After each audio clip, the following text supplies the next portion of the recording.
அஸ்ஸலாமு அலைக்கும் வரஹ்மத்துல்லாஹி வபரகாத்துஹு. இன்றைக்கி வார்த்தையினுடைய வித்தியாசத்தை தான் நம்ம இன்ஷா அல்லாஹ் பார்க்க போகிறோம். என்ன மில்லத்து அப்படின்னாலும் மார்க்கம்தான், தீனு அப்படின்னாலும் மார்க்கம்தான். மில்லத் அப்படின்னா அல்லாஹ்வால் இறக்கப்பட்ட மார்க்க சட்டம். தீன் அப்படின்னா மார்க்கம்தான், ஆனால் மனிதன் உன்னை நம்பி பின்பற்றக்கூடிய ஒரு நம்பிக்கையை குறிக்கும்.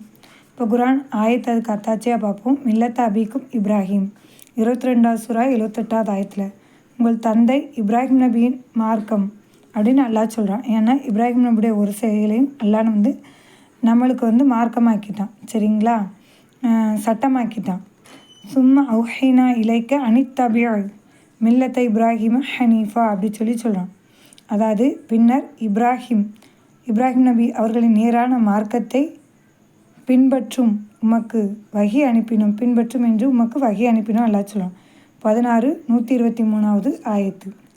இப்போ உங்களுக்கு தெரிஞ்சிருக்குன்னு நினைக்கிறேன். மில்லத் அப்படின்னா அல்லாஹ்வுடைய சட்டம்.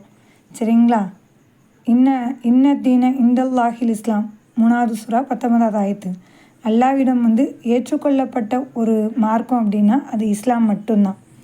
சரிங்களா, இஸ்லாத்தில் உள்ளது தான் அப்படின்னு அல்லாஹ் சொல்கிறான். அதேமாதிரி 109வது சூரா 6வது ஆயத்து. லக்கும் தீனுக்கும் வலிய தீன், உங்களுக்கு உங்களது மார்க்கம், எனக்கு எனது மார்க்கம் ரசூல்லா சொல்லுவாங்க. இங்கே மில்லத்தை அப்படிங்கிறது வரலை, தீன் அப்படிங்கிறது தான் வந்திருக்கு. தீனு அப்படின்னா ஒருவர் நம்பி பின்பற்றி மார்க்கம். இதுக்கு இன்னொரு ஆதாரம் ராய் தன் ஆசை இது ஹலூன ஃபி தீன் இல்லாஹி அஃபாஜா, மக்கள் இஸ்லாத்தை பின்பற்றி விரும்பி கூட்டம் கூட்டமாக வருவாங்க அப்படின்னு. அந்த இடத்துல அல்லாஹ் சுப்ஹானஹு வ தஆலா மில்லத்தங்கிற வார்த்தையை என்னச்செல்லாம் பயன்படுத்தலை. அப்போ உங்களுக்கு தெரிஞ்சிருக்கும் அப்படின்னு நினைக்கிறேன். அஸ்ஸலாமு அலைக்கும் வரஹ்மத்துல்லாஹி வபரகாத்துஹு.